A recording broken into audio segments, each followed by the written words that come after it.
December 14th, 1974. The Oakland Coliseum.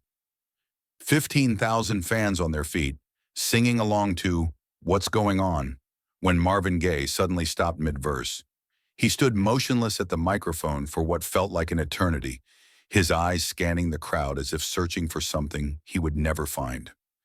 Then, without a word, he turned his back to the audience and walked off the stage. The band kept playing for another 30 seconds, waiting for him to return. He never did. That night would mark the beginning of Marvin's longest absence from live performance. 3 years of silence, 3 years of refusing every offer, every plea, every attempt to bring him back to the stage. What happened in those final minutes before he walked away? The answer lies not in what the audience saw, but in what Marvin felt standing there, completely alone, surrounded by thousands of people who had no idea they were witnessing the collapse of a man who had already lost everything that mattered to him. 4 years had passed since Tammi Terrell died in his arms, metaphorically speaking. 4 years since the one person who understood his loneliness was taken from him. And on this December night in Oakland, that loss finally caught up with him in the most public way possible. The evening had started like any other tour date. Marvin arrived at the venue in the afternoon, later than scheduled but earlier than his reputation suggested he might. His tour manager, David Simmons, had been working overtime to keep the shows running smoothly, knowing that Marvin's relationship with live performance had become increasingly unstable since Tommy's death. In the dressing room, Marvin sat quietly, staring at his reflection in the mirror. He looked older than his 35 years. The cocaine use was beginning to show in the hollowness of his cheeks, the way his clothes hung looser on his frame. But it was his eyes that told the real story. Empty, disconnected, like someone going through the motions of being alive without actually living. David knocked on the door. 15 minutes, Marvin. No response. David had grown accustomed to these silences. Since the tour began 2 months earlier, Marvin had become increasingly withdrawn before shows. He would sit in complete silence for hours, sometimes talking to himself in whispers, too quiet for anyone to understand. "Marvin," David tried again. "I hear you." The voice was flat, emotionless. "Just give me a minute." But David could see through the crack in the door that Marvin wasn't preparing. He was just sitting there, staring at nothing, his hands folded in his lap like a man waiting for a verdict he already knew would go against him. The truth was, Marvin had been dreading this moment since the tour began. Every night stepping onto a stage felt like stepping into a memory he couldn't escape, because every stage reminded him of the last time he had performed with Tammi, that night at Hampton-Sydney College when she collapsed in his arms. Every spotlight felt like the same spotlight that had illuminated her confusion, her fear, her slow descent into the darkness that would eventually claim her. But it was more than just memory. It was the realization that without Tammi, he was performing to an audience that didn't really know him. They knew Marvin Gaye, the romantic crooner, Marvin Gaye, the social conscience, Marvin Gaye, the smooth operator who could make love songs sound like prayers and protest songs sound like conversations with God. But they didn't know the Marvin who lay awake at night, afraid to close his eyes, afraid of the dreams that came, afraid of the silence that followed when he woke up. Tammi had known that Marvin. She had seen past the carefully constructed public persona to the frightened, lonely man underneath. She had made him feel less alone in rooms full of people. Without her, every audience felt like a crowd of strangers studying him through glass, expecting him to perform emotions he no longer felt. The band was already on stage when David finally convinced Marvin to leave the dressing room. The opening act had finished, and 15,000 people were waiting for the man who had given them "I Heard It Through the Grapevine," "Let's Get It On," and "What's Going On." They wanted to be moved, to be seduced, to be convinced that love and music could solve the problems that plagued their daily lives. Marvin walked to the side of the stage and stood in the shadows, watching the crowd. They were singing his songs, calling his name, creating the kind of energy that should have excited him, should have reminded him why he had fallen in love with performing in the first place. Instead, all he felt was emptiness, a vast, echoing emptiness that no amount of applause could fill. The stage manager gave him the signal. Time to go. Marvin stepped into the light and the crowd erupted. The sound was overwhelming, A wall of pure adoration that should have lifted him up, should have reminded him of his place in the world, of the power he held to touch people's lives through music. But as he walked to the microphone, all he could think about was how Tammi would never again walk onto a stage with him, how her voice would never again harmonize with his, how the space beside him would always be empty. He opened with Grapevine, and for the first few songs, everything seemed normal. His voice was strong, the band was tight, and the audience was completely engaged. Marvin moved through the familiar motions of performance, hitting his marks, engaging with the crowd, delivering the smooth, seductive persona they expected. But inside, something was breaking. With each song, the emptiness grew larger. With each round of applause, the isolation deepened. He was surrounded by thousands of people who claimed to love him, but none of them knew who he actually was. None of them could see the fear, the guilt, the crushing weight of surviving when the person you cared about most didn't. By the time he reached What's Going On, the centerpiece of his set, Marvin was barely holding himself together. The song had been born out of his pain over Tammi's death, his confusion about why good people suffer while bad people prosper, his desperate need to make sense of a world that seemed designed to take away everything beautiful and leave only emptiness behind. As he sang the opening lines, "Mother, mother, there's too many of you crying," his voice began to crack. Not from technical failure, but from the weight of meaning the words had taken on since he wrote them. They weren't just lyrics anymore. They were a cry for help that no one in the audience could answer. He tried to continue. "Brother, brother, brother, there's far too many of you dying." But the words felt hollow coming out of his mouth, empty platitudes about social consciousness, when what he really wanted to scream was, "Sister, sister, the one person who understood me is gone, and I don't know how to exist without her." The crowd was singing along, their voices joining his in what should have been a moment of connection, of shared purpose. But Marvin felt more alone than he ever had in his life. 15,000 people singing his words, and not one of them knew that the man who wrote them was drowning right in front of them. That's when it happened.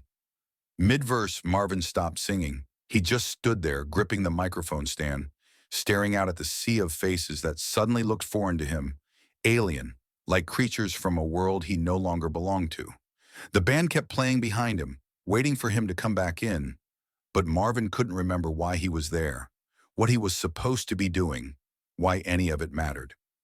In that moment of silence, Tammi's voice echoed in his head. Not singing, but speaking the words she had said to him during their last conversation in the hospital. "You're always alone, Marvin, even when you're surrounded by thousands of people." Now he understood what she meant. This wasn't connection, this was performance. These people didn't love him. They loved the idea of him, the smooth romantic figure Motown had constructed. They had no idea who he actually was beneath the stage lights. The microphone felt impossibly heavy in his hand. Each second of silence stretched longer than the last. He could see individual faces in the crowd now, expectant expressions waiting for him to continue entertaining them, to give them what they had paid for. But what they wanted from him no longer existed. The man who could sing about love with conviction was gone. The artist who believed music could heal was dead. The audience began to sense that something was wrong. The singing faltered, then stopped entirely. 15,000 people fell silent, waiting for their hero to continue, not understanding that their hero had just realized he was no hero at all. Just a broken man standing on a stage, pretending to be someone he used to be. Time stretched out like a taut wire, seconds that felt like hours. Marvin looking at the crowd looking back at him, both sides waiting for the other to make the next move. But there was no next move. Not for Marvin, not anymore. He let go of the microphone stand and took a step back. Then another. The band, confused, began to slow their playing, unsure whether to continue or stop. David, watching from the side of the stage, felt his stomach drop. He had seen Marvin struggle before, had watched him fight through difficult moments. But this was different. This was surrender. Without a word, without an explanation, without even a glance back at the band or the crew or the thousands of people who had paid to see him, Marvin turned and walked toward the exit. His movements were deliberate but empty, like a man sleepwalking through his own life. The crowd didn't understand what was happening. Some thought it was part of the show, that he would return for an encore. Others sensed something more serious, a breakdown happening in real time. The band finally stopped playing, and the silence that followed was deafening. David ran after Marvin, catching up with him just as he reached his dressing room. "Marvin, what the hell? We've got 15,000 people out there." Marvin didn't look at him. He just kept walking, moving past the dressing room, past the other band members, past everyone, heading straight for the exit. When David grabbed his arm, Marvin finally stopped and turned around. His eyes were completely empty, not angry, not upset, not frustrated, just empty. "I can't do this anymore," he said quietly. "I can't pretend that any of this matters when the only person who made it matter is gone. Marvin, we can work through this. Take a few minutes, go back out there." "No." The word was final, absolute. "I'm done. I'm done pretending that I can fill that space on stage. I'm done trying to be something I'm not anymore."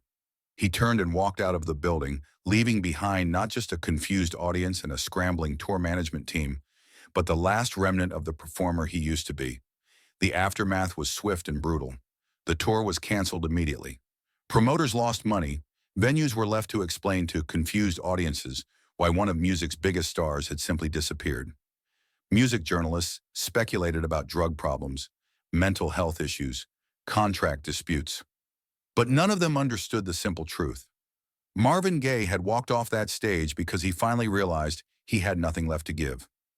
In the weeks that followed, offers poured in, promoters willing to double, triple his fee to get him back on stage. Record executives promising creative control, complete artistic freedom, anything to convince him to return to performing. But Marvin turned them all down. He had made a decision that night in Oakland, and unlike many decisions in his life, this one felt right. For 3 years, Marvin Gaye disappeared from live performance entirely. He continued recording, but the studio was different. Private, controlled, isolated. He could create music without having to perform the role of Marvin Gaye for an audience that expected him to be someone he no longer was. When he finally returned to the stage in 1977, it was a different Marvin who walked out into the lights. Older, quieter, more withdrawn. He performed because he needed the money, because the record contracts required it, because the machinery of his career demanded it. But the joy, the connection, the sense of purpose that had once driven his performances was gone. People who knew Marvin before and after that December night in Oakland all noted the same change. Something fundamental had shifted. The man who had once commanded stages with confidence and charisma now approached performing like a necessary chore, something to be endured rather than celebrated. Friends and family tried to understand what had happened. Some blamed the drugs, others pointed to his ongoing legal and financial troubles. But those closest to Marvin knew the truth. That night in Oakland, he had finally admitted to himself what he had been fighting since 1970. That without Tammi, performing felt like an elaborate lie. The empty space on the stage that should have been filled by her voice became a metaphor for everything else that was missing from his life. Purpose, connection, hope, love. Standing in front of thousands of people who claimed to adore him, Marvin had never felt more alone. And rather than continue pretending otherwise, he had chosen to walk away. It was, in its own way, an act of honesty that his audience never understood. They saw it as abandonment, as a star having a breakdown, as an artist failing his fans. But for Marvin, it was the first truthful thing he had done in years. He stopped pretending he could be the person everyone wanted him to be, and admitted he was just a man missing someone he could never get back. The stage he walked away from that night remained empty in a sense for the rest of his life. Even when he returned to performing, even when he continued making music that moved people, that space beside him, where Tammi should have been, never got filled. And maybe that was the point. Maybe some absences are too profound to overcome, and the only honest response is to acknowledge them rather than trying to perform around them. December 14th, 1974, was the night Marvin Gaye stopped trying to be anyone other than exactly who he was, a broken man missing the one person who had made him feel whole. The audience that night never got the show they paid for. Instead, they witnessed something rarer and more valuable. A moment of complete, devastating honesty from an artist who had run out of ways to pretend everything was okay. In the years that followed, that moment of walking away became both his greatest weakness and his greatest strength. It marked the end of his innocence about what he could accomplish through performance alone, but it also marked the beginning of a more honest relationship with his own limitations. He would never again believe that he could save himself or anyone else through music, but he would continue making it anyway, because in the end, it was all he had left. The empty space on stage became a reminder not just of what he had lost, but of what he had learned. That sometimes the most powerful thing you can do is stop pretending you have power at all.